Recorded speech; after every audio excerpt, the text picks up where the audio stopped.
Involve your microphone.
Hello.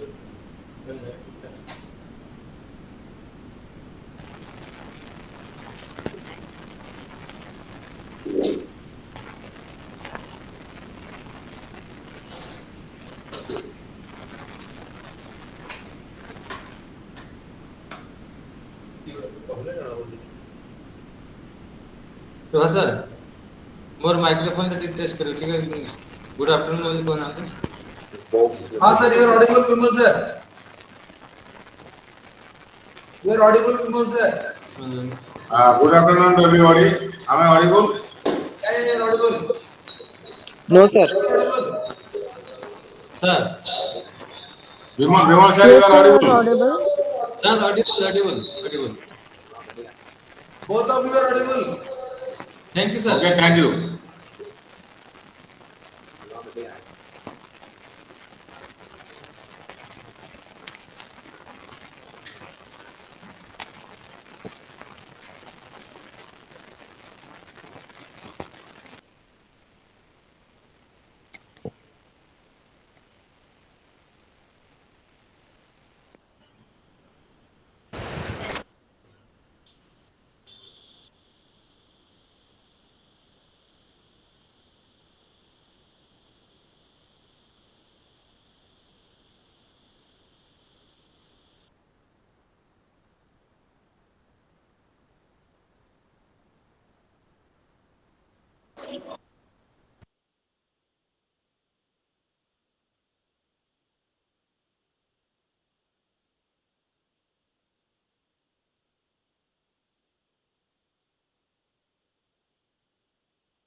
respected Senior Regional Director, IGNOU Regional Center, Bhubaneswar, Dr. S.K. Tripathi sir, today's guest and keynote speaker, Dr. Kalyani Sadangi ma'am, my colleagues, Dr. S.K. Panigrahi, Additional Director, Dr. P.K. Jena, Assistant Regional Director, my colleagues from across the regional centers, from the schools of studies, dear colleagues from the study centers, other participants, and my dearest students. Very good afternoon to all of you. It's a great pleasure to share with all of you that today we have assembled here to commemorate the International Day of Women, which is 8th of March every year. So we are celebrating this event today, and in honor of that we are holding the webinar, which is themed as Gender, Religion and Philosophy, the Indian Context. And we are very fortunate to have with us Dr. Kalyani Sanghi, Assistant Professor of Philosophy, Ramadevi Women's University, Bhubaneswar, to deliver the address on this issue today. I welcome you, ma'am, Dr. Kalyani Sarangi, ma'am, to this webinar. And I am very optimistic that your deliberations will illuminate the young minds to such an extent that we will be in the path of revolution as regards women rights, as regards liberties available to women, as regards the progress of women. So I request the computer division to play the full kit of Igno, because we presence with the honor to the institution that we serve in, honor to the institution in which we study, and in honor of IGNO, we render the Kulgit of IGNO. Computer division, please.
What happens, sir?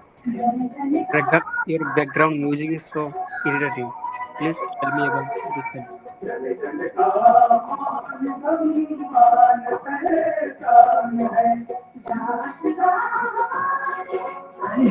Please, sir, please. I will request you. Please stop this background music, sir. Hello, what's this, sir? Please stop your background music. I will request you, sir.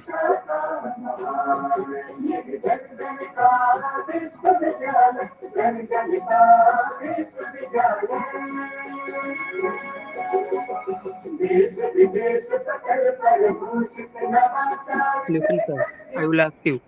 Hello. Hello, sir. I will ask you, sir. For which background music, please? I will.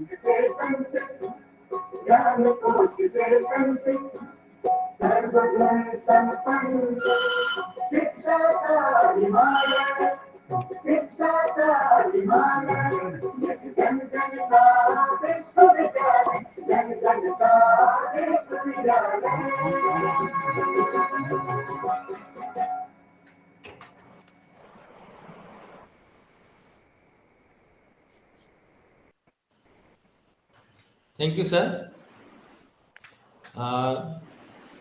May I now request our Senior Regional Director, Dr. S.K. Tripathi, sir, to deliver the welcome address. Sir, please. Thank you, Dr. Radha. Very good afternoon to all of you. Let me at the outset welcome all the participants and our resource person, Dr. Kalyani Madam, Dr. Kalyani Sarangi from Ramadevi University, who has been specially invited to deliver the talk today on the eve of International Day for Women.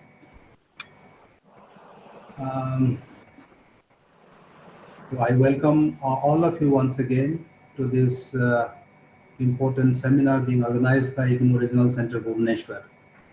Thank you, sir. Friends, you all know that throughout the world, 8th of March has been was celebrated as the International Day for Women, and that is precisely the reason why the government of India directed all the educational institutions to observe this particular observe various events, organize various events in educational institutions till 12th of March, from 8th to 12th of March. And that is the reason why Regional Center Bhubaneswar came forward and decided to organize a webinar on gender, religion, and philosophy. You all know that a lot of efforts are being made by both governmental as well as non-governmental agencies to sensitize the people about women issues. There are still lots of issues which have not been properly addressed. As a result, women of our society are languishing in many respects.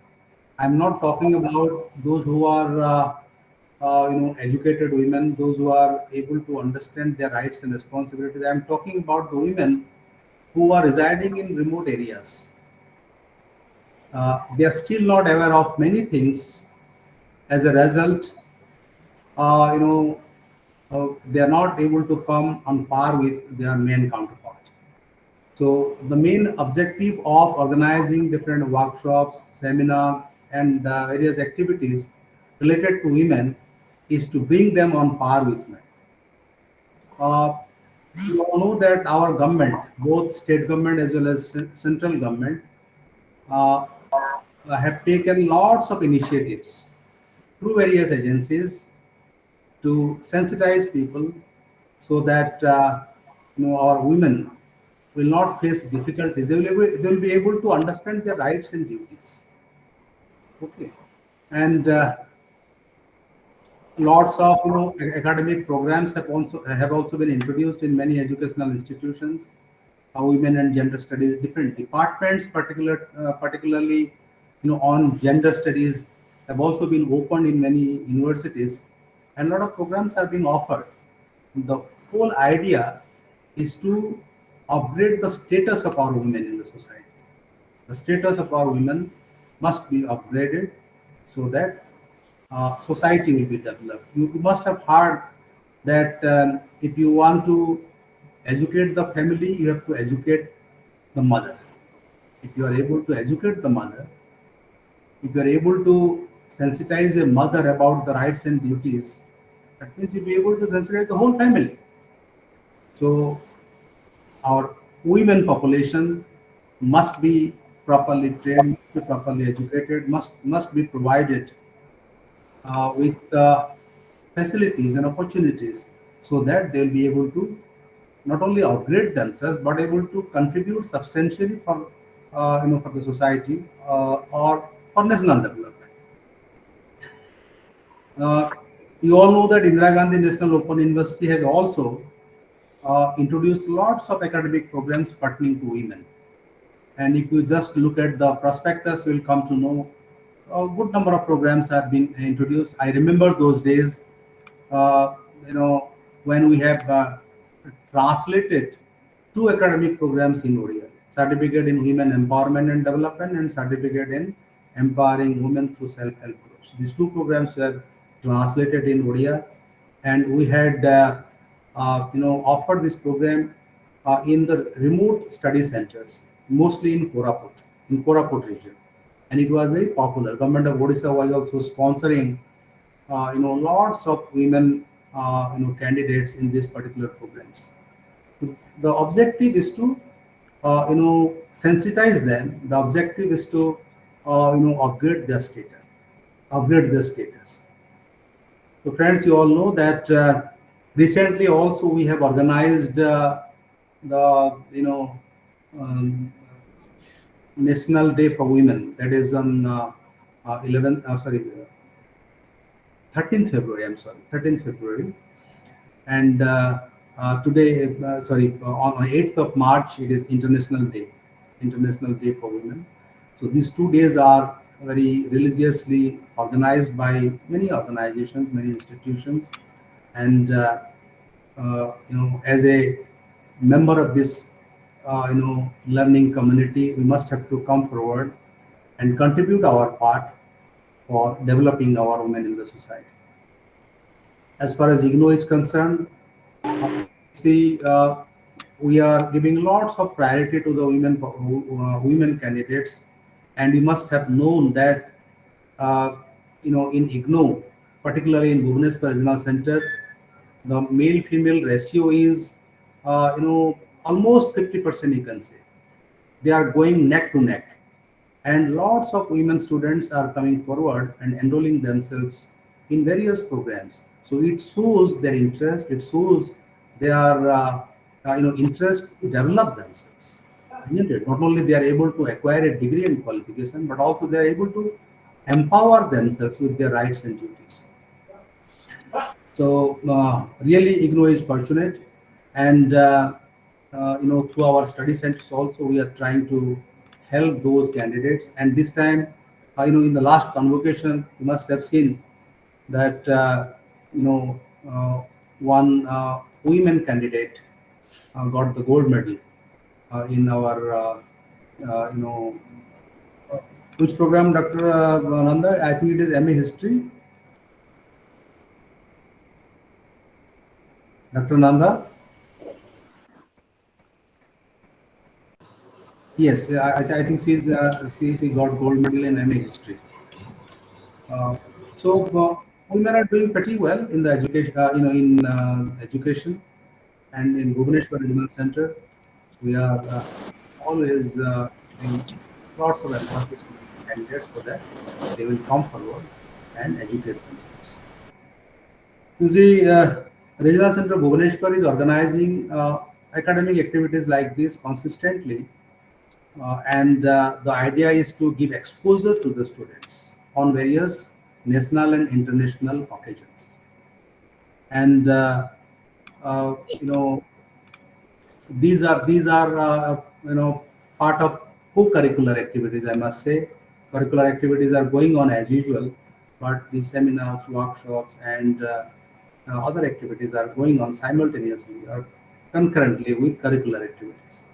And we are trying to involve our learners, those who are pursuing different academic programs, in all these activities, because IGNOU is a very broad and extended family. So you all are the members of the extended IGNOU family. Therefore, you are part of us, and we all are together to celebrate the occasion, that is International Day for Women. So let us join hands and do do something for elevate the status of women of our state as well as our nation. So this much I have to say today, because we have invited one eminent expert from Madhuri University, Dr. Kalyani Sarangi. She is very much with us, and she will be speaking on gender, religion, and philosophy. So let us listen to her and give our observations at the end of the seminar. So thank you very much, Dr. Nanda. Please. Thank you so much, sir, for your insightful address and your warm welcome to our guests and participants. Now, may I request my colleague Dr. Bharat Kumar Jana, National Regional Director, to kindly give a brief introduction of our keynote speaker today. Sir. Okay. Thank you. Thank you, sir. Good afternoon to everybody. Esteemed Senior Regional Director, Dr. S.K. Tripathi, sir. Respected Additional Director, Dr. S.K. Panigre, sir. Respected Deputy Director, Dr. V.C. Nanda, sir. Respected expert, Dr. Kalyani Sarangi Madam. Respected other dignitaries, my dear colleagues and dear learners. So first of all, we are very much thankful to the expert, Dr. Kalyani Sarangi, for accepting our invitation, and we are keen to listen to her. So we are very much thankful to her. So before start of the meeting, let me introduce her. Let me say something about her, and maybe these few lines may be very less for her, but she has many more beyond this biodata. So anyhow, let me introduce her. Dr. Kalyani Sarangi is presently working as an assistant professor of philosophy at Ramandevi Women's University. She has 25 years of teaching experience across Odisha, and she had qualified as her qualification. She had already won a master degree, MPhil degree, and PhD degree from Utkal University. She began her teaching career from Aeronautic College, Hindustan Aeronautics Limited, in the year 1997, and she has been serving at different capacities in different universities like Utkal University, East University, Sri University, and she has published 5 books as single author and more than 30 research articles in journals of national and international repute. She also writes articles for Odia Delhi, and she is a very student-friendly and committed teacher. So many students they are fond of the lectures of Dr. Kalyani Sarangi. So we are very much thankful to her for accepting our invitation, and I hope all the learners will be listening keenly to our address. So once again, I welcome you, madam. So thank you, sir, and over to you. Thank you, Professor. May I now request Dr. Kalyani Sarangi ma'am, our esteemed speaker on today's occasion.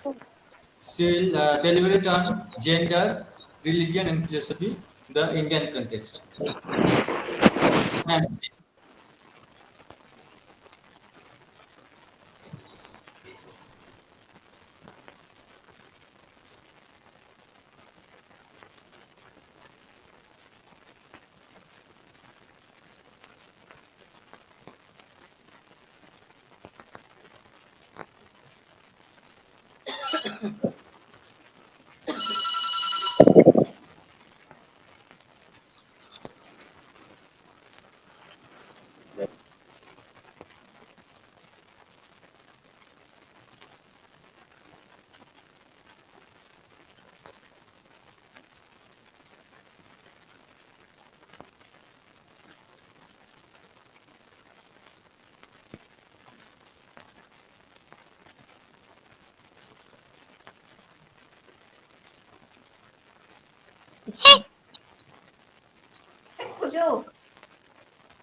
Yes, ma'am, the slide is visible.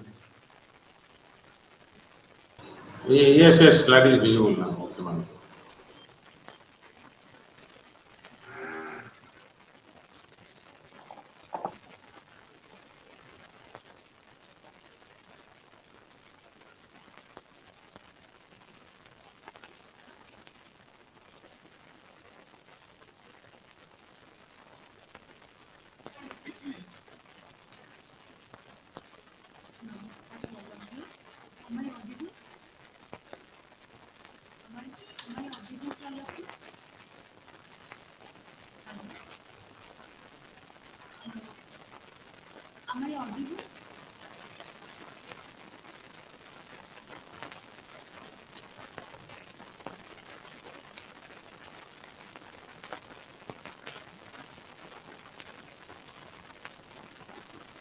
Involved microphone. You are not audible, ma'am.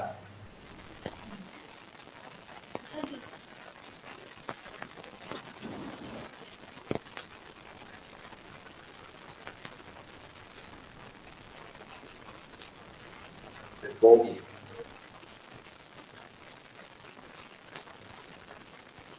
Involved. Yes, ma'am, you are audible now, but the pitch is very low. Kindly increase the volume. Involved. Your microphone is on.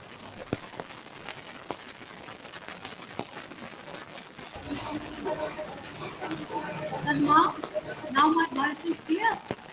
Yes, ma'am, it's clear.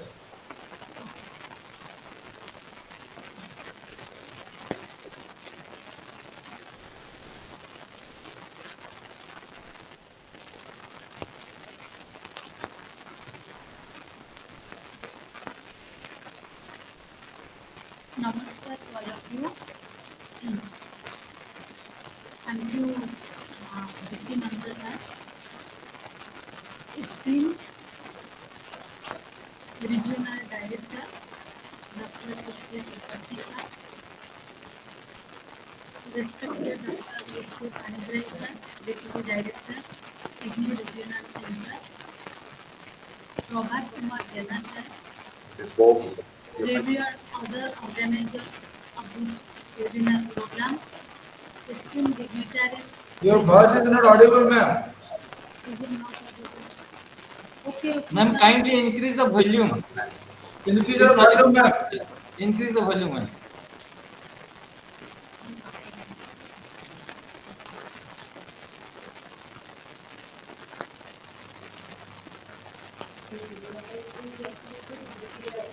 Now, sir, audible? Okay. Yes, ma'am. Sir, now is it clear? Ma'am, just increase the volume or keep the speaker nearer to your mouth. It's audible, but we can increase it better. Right.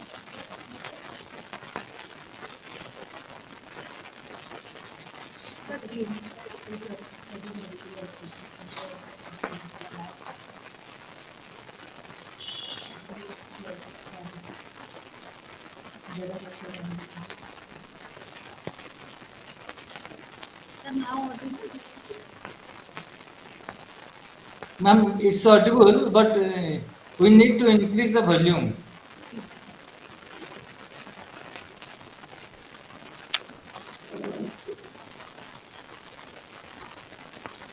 Are you using a mouthpiece, ma'am?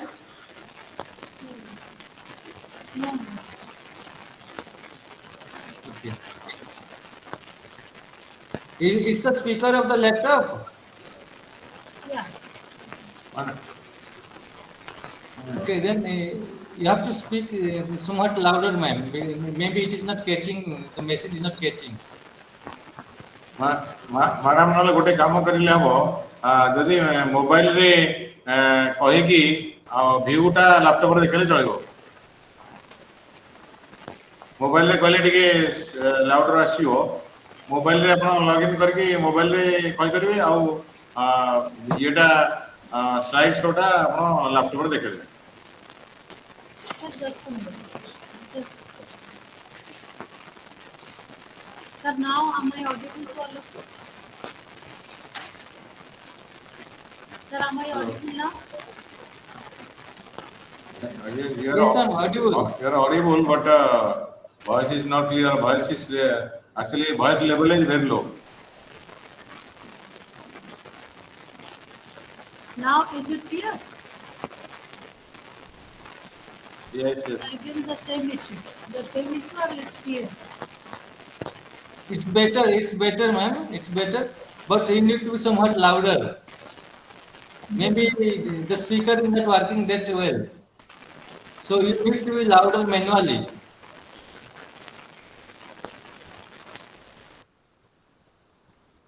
Sir, now? Yes, ma'am. This will do. Yes, now it's okay. Okay. It is right. It's good.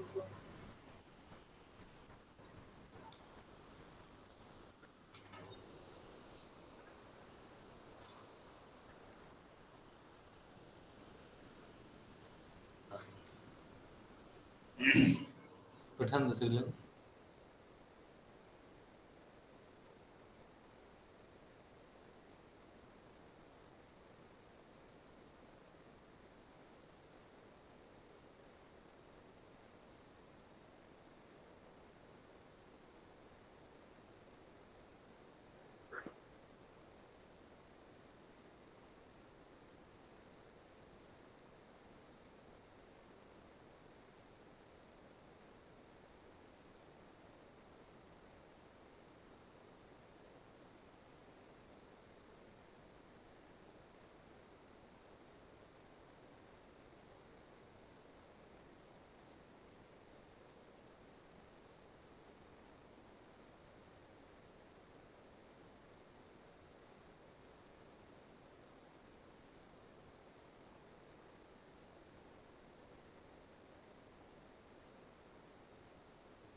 Bogey, your microphone is on.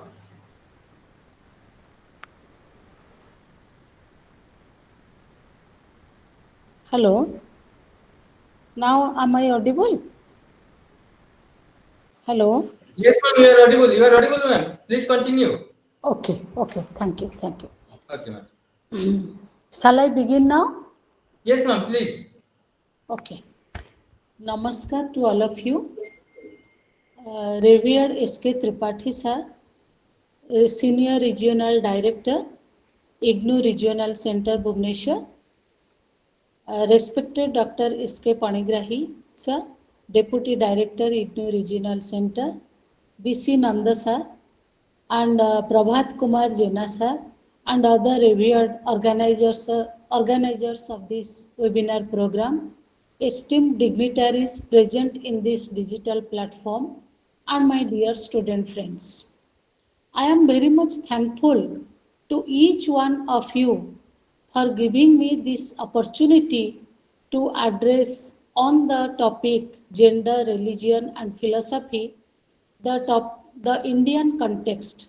But prior to that, let me first wish you all happy International Women's Day 2025. The presentation has three parts. That is, the first part is about the background of the topic, second part is the content of the topic, and the third part is about the conclusion, which focuses more on the future course of action. So let us begin with the background of the topic. So you see, friends, We all are living in the age of discrimination, division, and exclusion. Racial discrimination, sexual discrimination, caste and class division, women marginalization are the order of the day. Being a woman, she is excluded, and if she is a Dalit woman, she is doubly excluded. Her voice is never heard in the family or outside the family. She is labeled as the second sex. Many instances of the recent past, like Nirbhaya, Priyanka Reddy, Dr. Momita Devnath, raised eyebrows of many feminists, social activists, elite groups, and also of common people. No doubt, Nirbhaya was wrong because she might have thought her real boyfriend to be the real boyfriend. Priyanka Reddy was wrong by expecting human beings to exhibit only human quality without any devilish nature. Similarly, Dr. Momita was also wrong as she expected professionalism in corporate hospitals. The list will go on, adding the numbers without any end. All these incidents question the integrity of human beings, our education system, law and order of the state, civilization, and culture of the community, and the very foundation of human existence. A cursory look to all these incidents raised couple of $1 million questions. That is it a practice in Indian societies and culture? If not, where do we go wrong? How can we rectify it? Why this gender discrimination and so on? So let's begin with what do we mean by gender? Or we can ask the question, what is gender? Gender does not mean sex. There is a difference between gender and sex. Sex is natural and biological one, whereas gender is social and cultural one. It is a social construction only. It is not a theoretical speculation but a social reality, because in our everyday transactions we see that when a girl is when a girl is riding a motorbike, we say that she is exhibiting masculine behavior. We do not appreciate. Similarly, if a boy or a male member weeps or becomes emotional in a public place, even we also do not appreciate that behavior of a male person or of a boy. So we can say that this is not at all a speculation, this is not at all a theoretical one, rather it is a social reality, it is the fact of everyone's life, everyday human transactions. So when we come to know about gender, we can say who are included in this category and who are will be excluded. So usually there is a confusion that gender means we always associated with female forces. No, no friends. Gender does not include females alone. Rather, it also includes males and even LGBTQ++. L stands for lesbians, G stands for gay, B stands for bisexual, T stands for transgender, and Q stands for queer. And nowadays we are talking of plus plus. That regarding that part, I am not so sure. So it includes all you can say, all forms of human beings and their respective identities, their representations, and their mutual interrelated social worlds. So it is not only confined only to the female forces only. Further, usually, or we can say that generally, we associate gender and feminism together. But we friends, we must know that they are two distinct categories.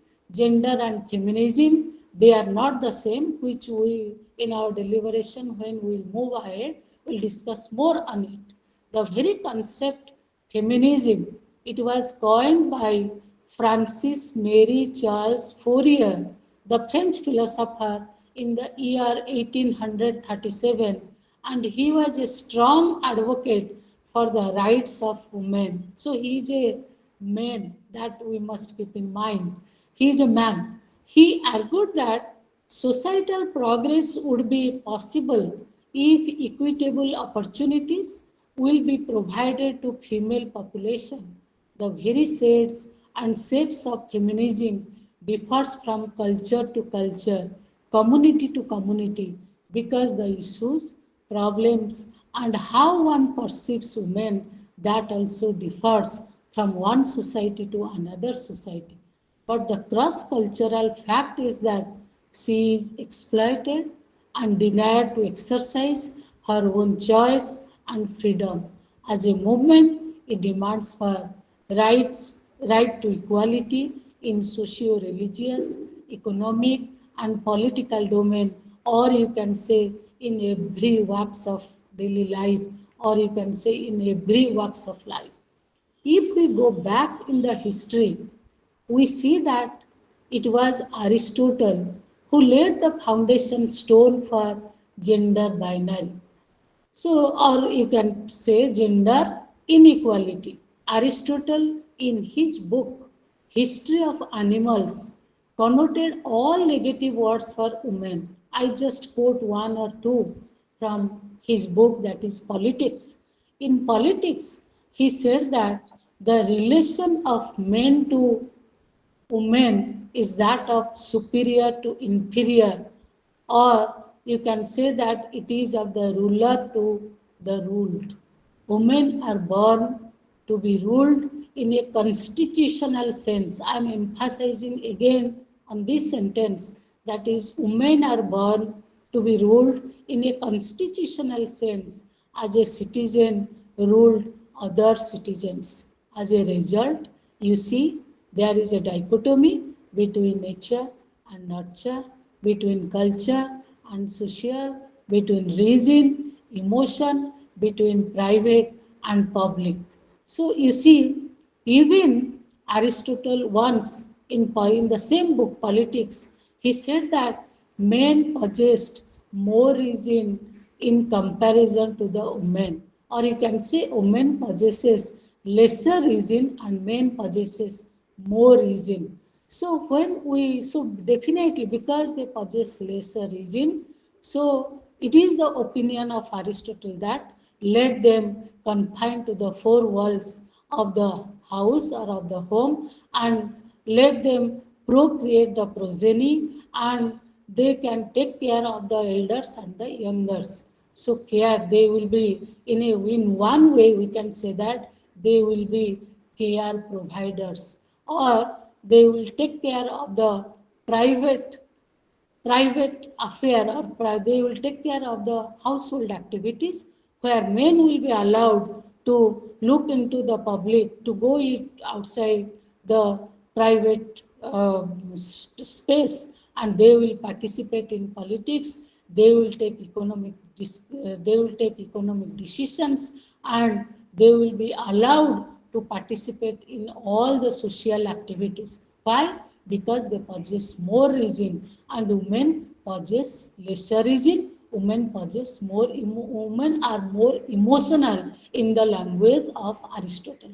Actually, you can say this is this view of, or these sentences of Aristotle, it is actually laid the foundation stone for you can say for men women division.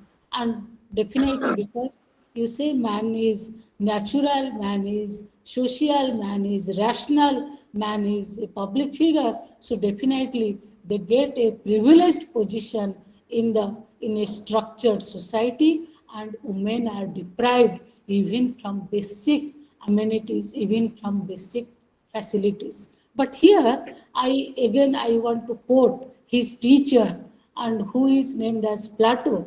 Plato, in one of his book, Republic 5, particularly in Republic 5, he talked about there was a dialogue between Plato and Glunnap, where he said that whether he or she, whether a man or a woman, if everyone has the potency, they must be given the equal nurture. They must be nurtured equal with equal footage so that they can exhibit their skill in their own field. So this is again you can say Plato is a torch bearer of what you can say feministic movement, and whereas his pupil, favorite pupil, you can say his dear student Aristotle turned out to be a follower of anti-feminist movement.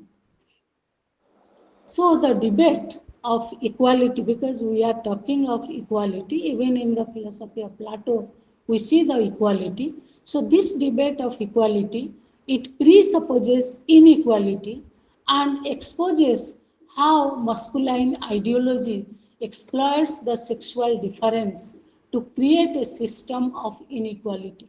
Simon de Beauvoir, the existential philosopher, turned her existential mantra, existence precedes essence, into a feminist one by saying, one is not born as a woman, but she becomes a woman. She is made a woman by the society.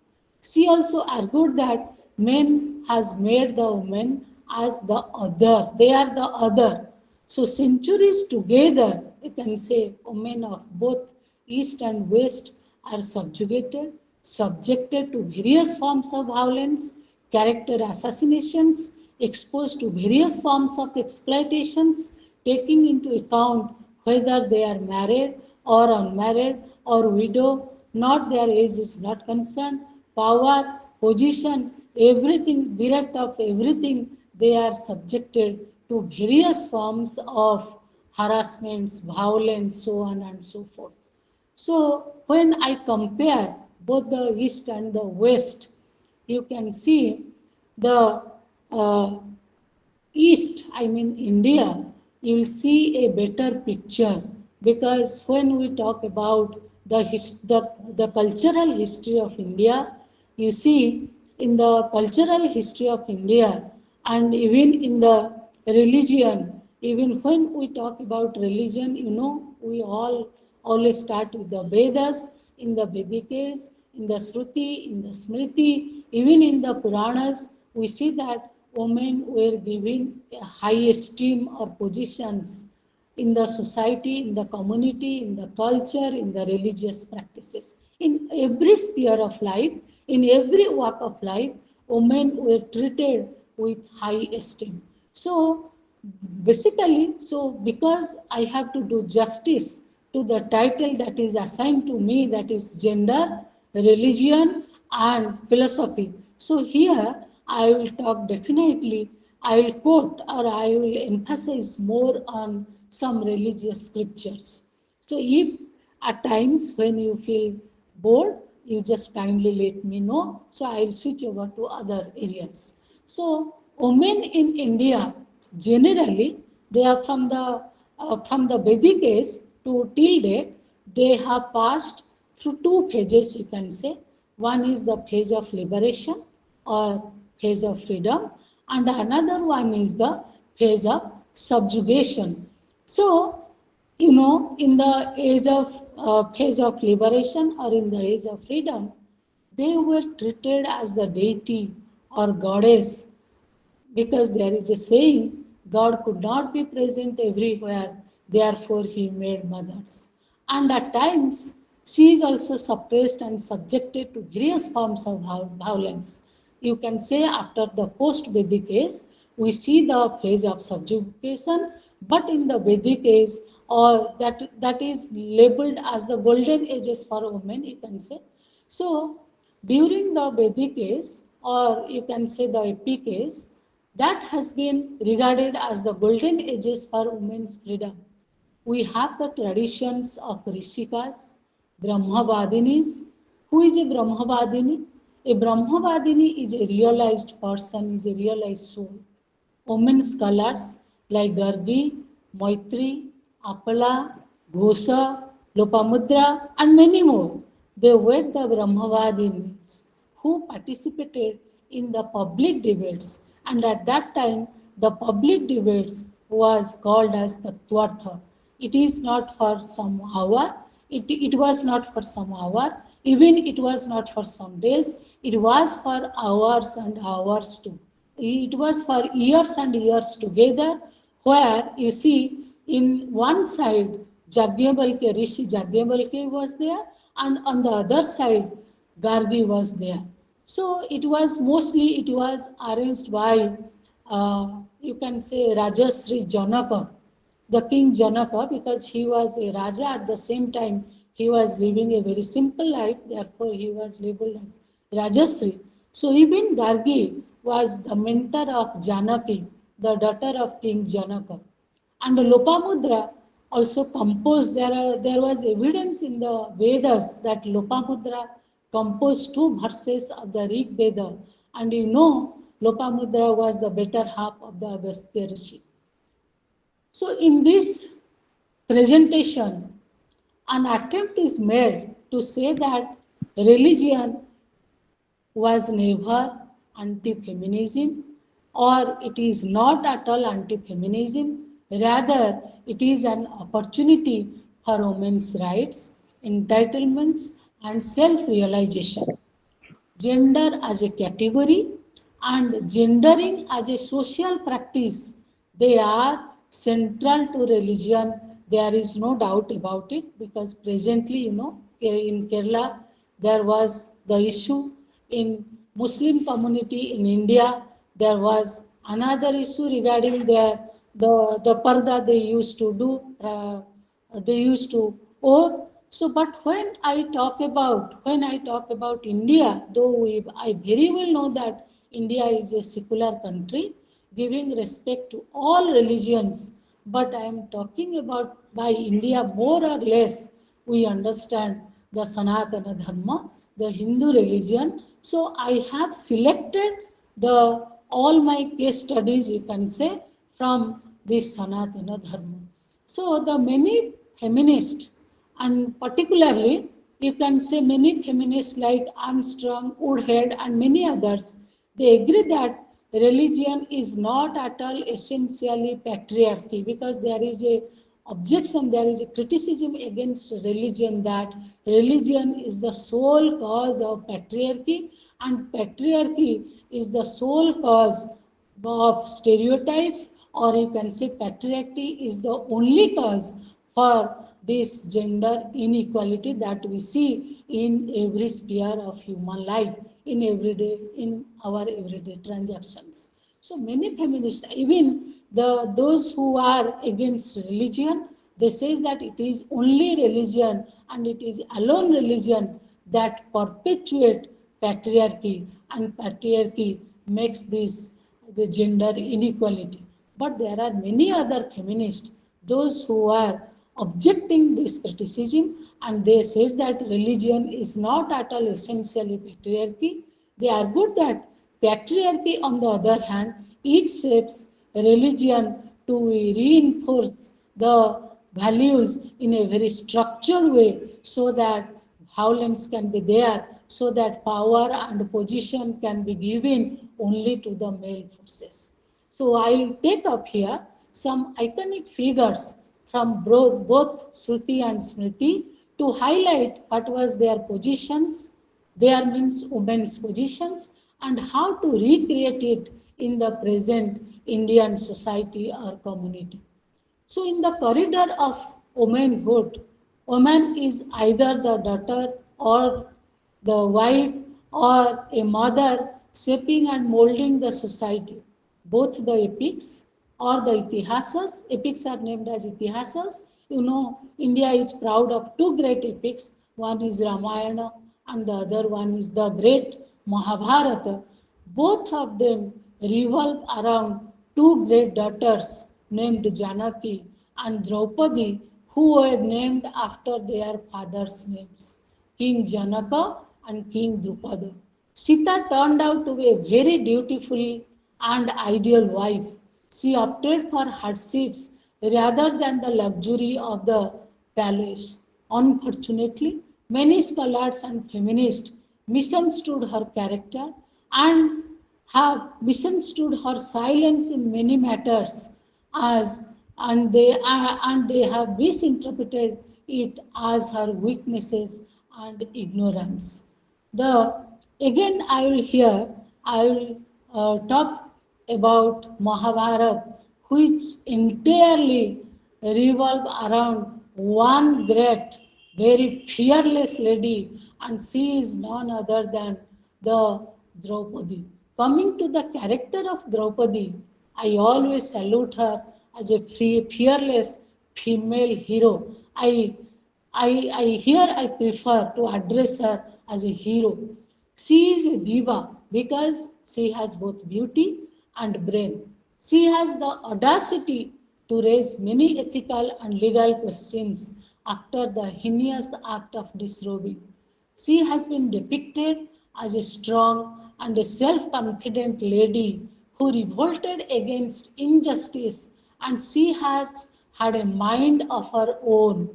She raised many questions to the statesmen who were present in the assembly when the heinous act was conducted by Dusasana.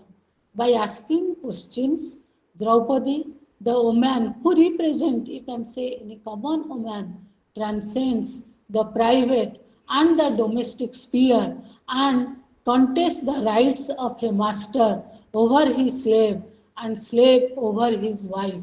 She questioned how could Dharmaraj Yudhishthira stake her in the game of dice when he himself lost first?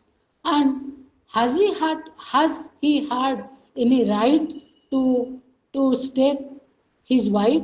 Or how could he alone took the decision when she was the wife of 5 brothers? By raising these questions, she challenged the traditional ethical practices and the legal injustice. The way she questioned that speaks about her rational mind and her courage to raise the voice against injustice and her knowledge about what is right and what is wrong. Leelavati Karve, in her classic, she wrote a book on Mahabharata, which is named as Juganta, the end of an epoch, described her as a lady Pandit. So you see, both the characters of the great epic, they just exhibit two very different dimensions of two great women. So let us come to one here again. I want to cite another story from Chandogya Upanishad.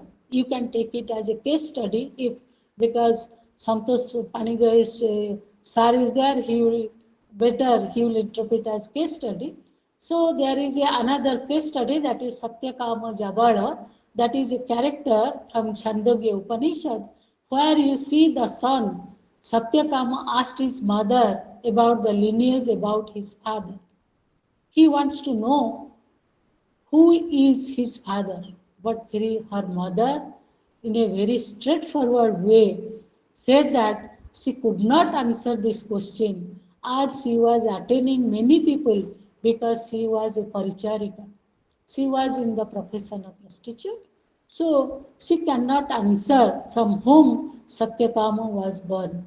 But she very forcefully told to his son that she is his mother and there is no doubt about it, and instructed him to tell to his teacher that he is the son of Javala and let him be recognized as the Satyakama Javala. So this also, this dialogue from the Chandogya Upanishad between Satyakama the son and the mother Javala, it also speaks volumes about the woman, about the status of the woman at the Vedic age. So again, you see, coming, I will again quote from Skanda Purana, because we have a Puranic age equally. So from the Skanda Purana, not a story, but the very idea, that is the idea of Ardhanarishwara. So the very concept, the very idea Ardhanarishwara It is a composite and an androgynous form of Shiva and Shakti. It is a joint manifestation of divine femininity with divine masculinity. It is said that Shiva is half male and half female.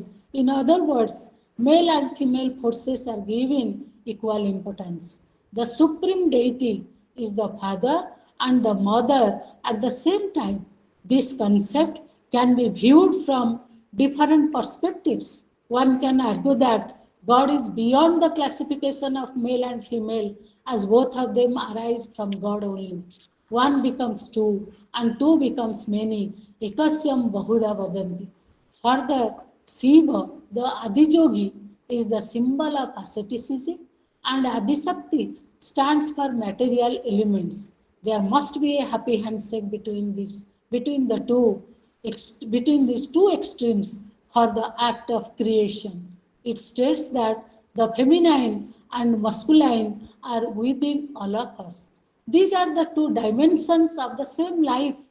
By allowing both of them to grow, one evolves into a full human being. It signifies that totality lies not within one being. Even medical science that proves that all men and women have cross elements of opposite sex in them. Male hormones are present in female in moderate quantity and vice versa. Ardhanarishwara is the symbol that best described the concept of coexistence of the dual forces of male and female, cooperating each other and working for the benefit of the universe. So this is, you can say, so we cannot, even at that time, even at that Puranic age, even at that age also, we treat equally. There was no concept of, even there was no idea of gender inequality, because we admit that both of them are required for the act of creation.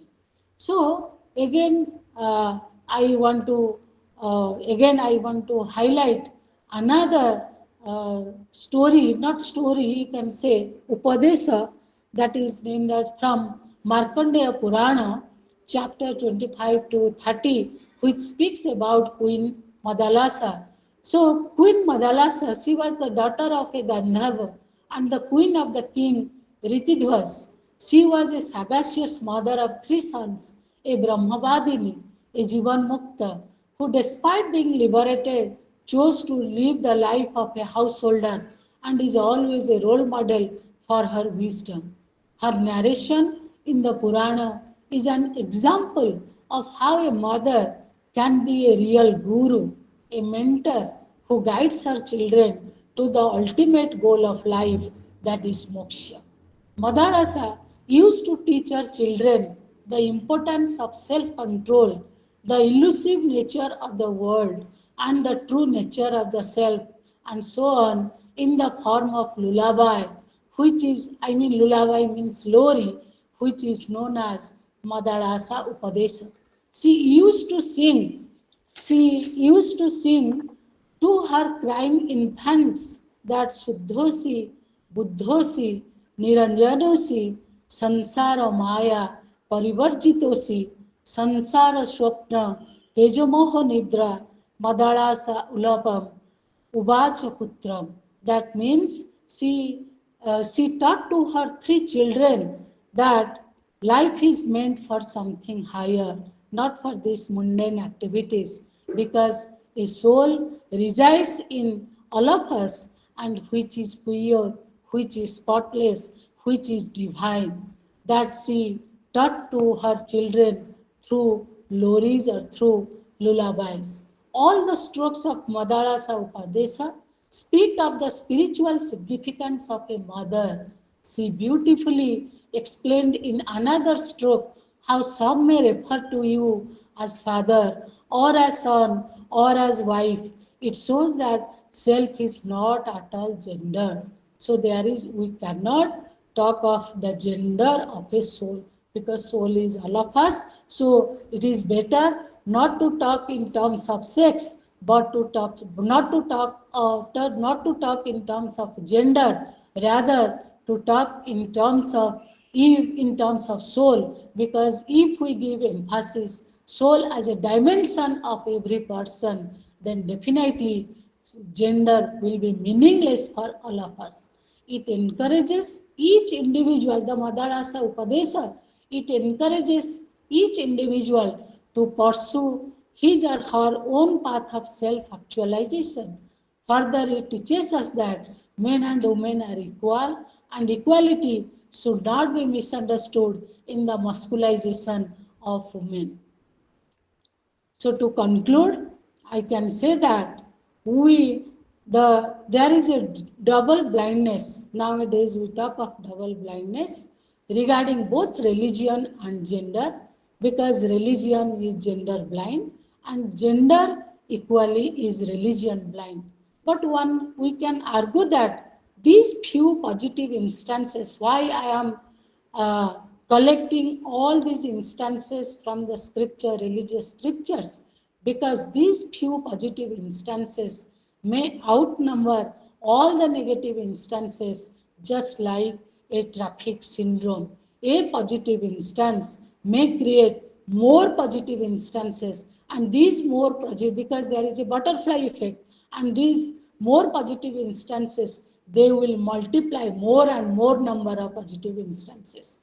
Further, in align with the theme of this year, that is accelerate into action, so we have to, much discussions are there, much debate is already there, enough of water is already flown in the river Ganges, so it's time now we have to do something, we have to accelerate ourselves into action.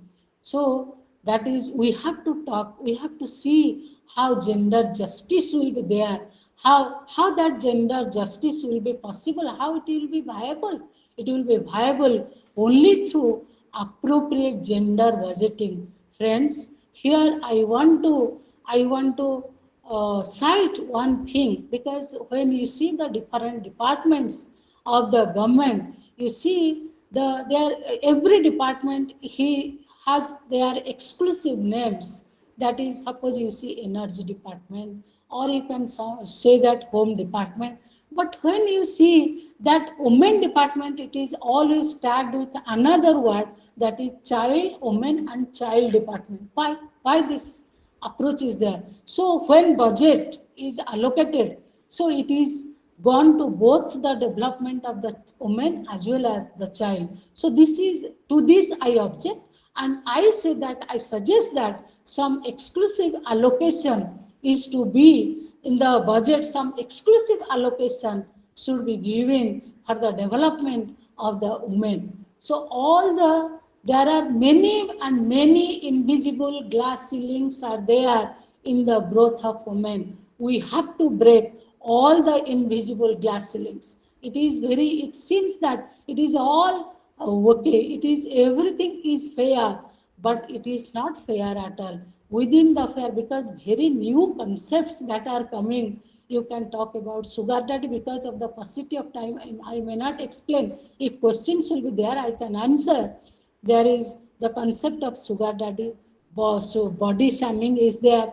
You talk about the more disturbing one, that is wife surfing. These all are adding to the dictionary of the gender inequality. So many invisible glass ceilings are there.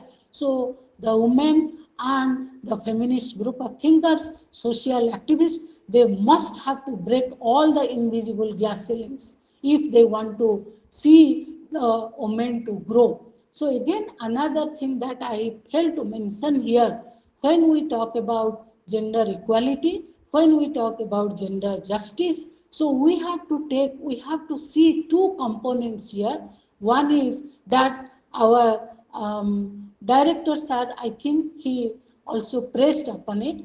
One is gender sensitizing program. More and more number of gender sensitizing programs should be there. We must aware our girl child that what is a good touch and what is a bad touch, because a girl of a 7 month or of a 70-year-old lady not safe in the community, in the present community.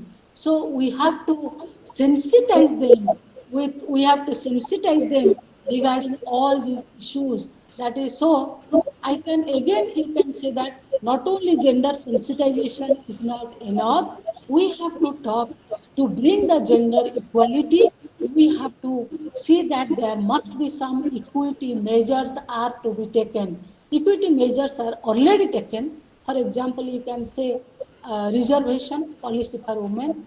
But I have again some objections to the reservation policy that is reserved for women representation in politics. That is because you see, in the ground reality is that woman is got elected, but she never come to the sarpanch office or whatever the office is associated with her. It is the she became passive. The active participation either of her husband or of her brother, father, they are there. So the women, they should come out of the shackles. They should participate actively in all the political decisions, in all the decisions making. So there must be some gender equity measures are to be taken to bring the gender equality. And to conclude, I have already, there is a component in the title that is philosophy. So how we philosophically try to give a solution to the problem? And the philosophical argument would be, I want to cite Immanuel Kant here. So Immanuel Kant said that everyone, whether a male or a female, is a kingdom of ends. No one will be used as a means for some other end. Treat others as you treat yourself. There can be an argument from philosophy of religion that I have already mentioned. Whether a man or a woman, everyone is a body, mind, spirit complex. The soul, the spirit has no gender. This category is inapplicable to soul, and from this perspective, we all are equal. Again, there is a philosophy, there will be an argument from the philosophy of dignity. Everyone has not only the right to life, but also the right to live a dignified life. In other words, respect for life is a logical corollary of this fundamental right. Again, from the universalistic point of view, we can argue that there exists only one race, that is the human race. Therefore, do not treat her or woman divinely. Don't say that. Jatra najyasu pujyate tatra ramante devata. Don't do this. Don't treat her divinely. Treat her humanly. Treat her as a counterpart of the male forces. Do not treat her on a priority basis. Rather, do not say that ladies first. Rather, you can say treat her equally. Appreciate the plurality of religions, but understand the essential identity of all the religions. So we can say feminism is not a voice. Every woman of whether east or west, every woman has a story to share with all of us. So feminism is more than a voice of a protest. So you can say religion is not at all anti-feminism, rather it is an opportunity to understand the inner forces of women or the inner forces of females. Nothing is called masculine or nothing is called feminine. Neither reason is masculine nor emotion is feminine. Rather, you can say reason with emotion that will no doubt make you a better person, a better human being. So we have to recognize the person that resides in the female body. So I can conclude by saying that we have to promote only one race, that is the human race, and only one religion, that is the human religion. So give all our women equal opportunity, give them the space to grow and to flourish. So I will conclude with some of my personal writing, that is, if you give her a house, she will make it a home. If you give her groceries, she will prepare a meal for you. If you give her a smile, she will give her heart to you. This is the magnanimity of a man. So please allow her to grow and to flourish for the better of, not only for the betterment of herself, for the better of everyone, for the better of the society, as well as for the better of the community. Thank you. Thank you all for your patient hearing. Namaskar to all of you. Namaskar to all of you. Thank you, ma'am. Thank you so much. Uh, it was a wonderful deliberation. It was a good juxtaposition from the ancient Indian scriptures and today's out and out political realism. As you rightly said, ma'am, women do not only have the right to life, they have a right to life. They have a right to live with dignity. And this is possible more when we economically empower them. And as you rightly said, they must be treated equally, not on priority. So for this, as you said rightly, we need gender budgeting, we need economic budgeting, so that we empower women more through livelihood, more through economic and political empowerment, rather than through cultural symbols. That is the message of the day. And I believe that our students and other participants have gained immensely. And I believe that when they go from here, they will treat women equally, if not on a priority. Thank you once again, ma'am. And now I invite the participants, viewers, and queries in this regard. But I would set the floor rule that before they ask any question, they must introduce themselves, and they would stop speaking if somebody else is speaking. So now the floor is open for discussion. Thank you.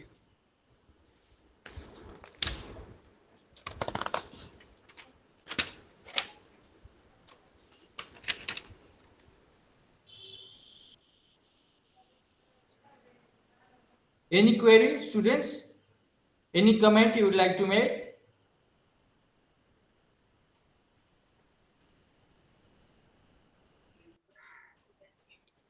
Archita Mahapatra, you want to speak something?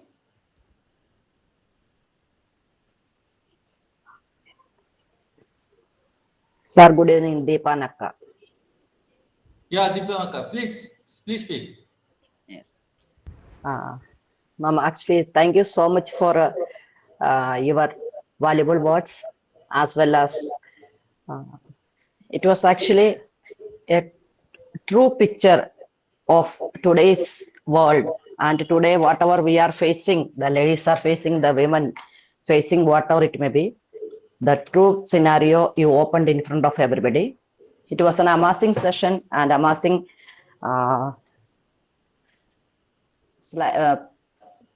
points and everything, because we all know that one, whatever we do, but in English actually there is a proverb is that one, most of the gents who are doing the things properly, back of there is a woman, but actually in this world now it is not like that. Actually always it is opposite thing.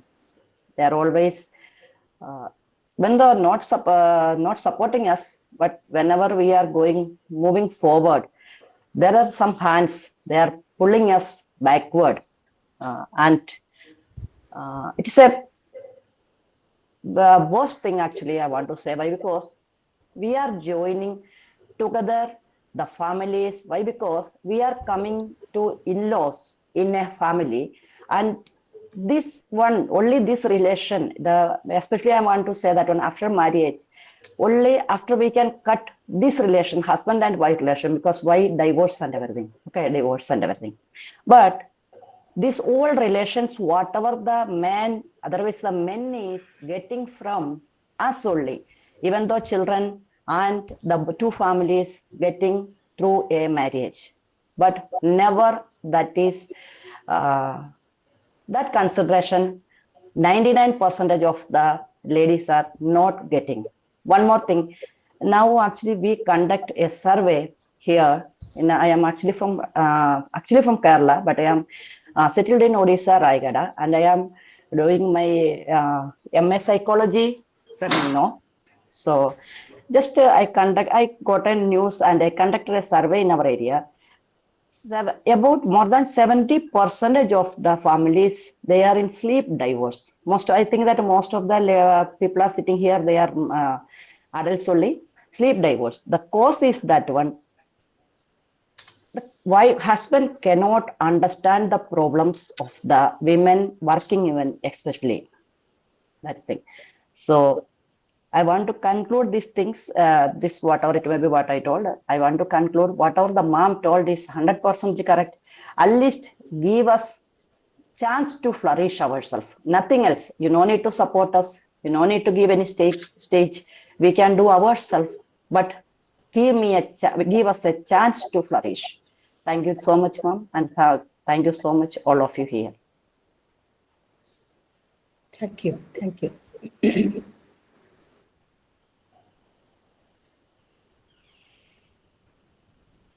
Thank you, Deepa, for your nice observations. And we take note of it. And I hope that all others have also taken note of it. And we must try to modify ourselves as per the requirements in the light of the observations made by our today's speaker and as rightly pointed out by Deepaji. So if any other query or comment, you are welcome. Any other query?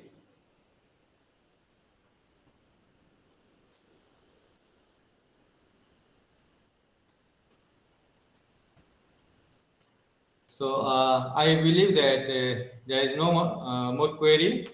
So we would like to move towards closure of the session. And I would request my colleague, Dr. S.K. Panigrahi, Additional Director, Your microphone is on. to give the vote of thanks. Over to you, Panigrahi, sir. Thank you very much, sir. I extend my heartfelt thanks from the core of my heart to our resource person, Dr. Kalyani Sadangi. No doubt, out of her busy schedule, very short notice, she accept our invitation and Your he microphone is on. present a very nice talk today. So I must thanks to ma'am. It's a wonderful presentation and ma'am is a very good academician. He's a very sincere researcher and outside she is a very good human being. So whenever any student is approached to her out of any busy schedule of work, she is supporting them and other hand, she is supporting lot of blind girls and she is helping all the times. Any girls, any problem they are facing, ma'am is supporting them. Thank you very much, ma'am, for presenting nice, wonderful talk. Thank you, ma'am. I also extend my heartfelt thanks to our Senior General Director, Dr. S.K. Tripathi. He always insists us to do some academic work like webinar, seminar, whatever the academic works you are planning to do something, he always says, yes, go ahead. So, series of lecture you are conducting in our on Narsi Bhubaneswar. So, our sir is always, taught us and guide us how to do the good work in Region of Bhubaneswar and how to do the good support service to our learners. Thank you very much, sir. And also I extend my heartfelt thanks to BC Nanda sir. He is always proactive. He's a good human being. Also I thanks to E.K. Sena, all my colleagues who have supported to make this program success. Last but not least, my dear learners, our coordinators who are present in this program and patiently is listening till the end. Thank you very much. Once again, all of you. Thank you, sir. Thank Namaskar, you. sir. Namaskar. Thank you so much. Namaskar, sir. Namaskar. May I now request our Senior Regional Director, Dr. S.K. Tripathi sir, to kindly declare the webinar is closed. Sir, please. So there is not much to speak at the end. Today's seminar is really an excellent seminar and a lot of informations have been given. And Madam has presented very nicely with examples, with lots of instances, and our learners must have been immensely benefited. Dear learners, you see, only sensitization is not going to help. Your change of mindset is really required, and this can be possible only if we can properly educate our people. You see, lots of activities are being organized by state government as well as central governments, and there is a dedicated Department of Women and Child Development, and they're also organizing lots of activities. In spite of all these initiatives, atrocities against women are taking place every now and then. How to reduce it? It is not a single-handed job unless and until we all join together. These kind of phenomena, these kind of mishappenings will not be reduced. So, friends, let us promise, or let us uh, you know have a kind of commitment towards this great endeavor, uh, which have been started by Government of India and Government of Odisha, to sensitize people, to educate people, and to lend our hand to reduce the atrocities against women. Let us empower our women so that society will be a balanced society, isn't it? Because men and women are just like two wheels of the same chariot, in the same car. If one wheel gets distorted, the cart cannot move smoothly.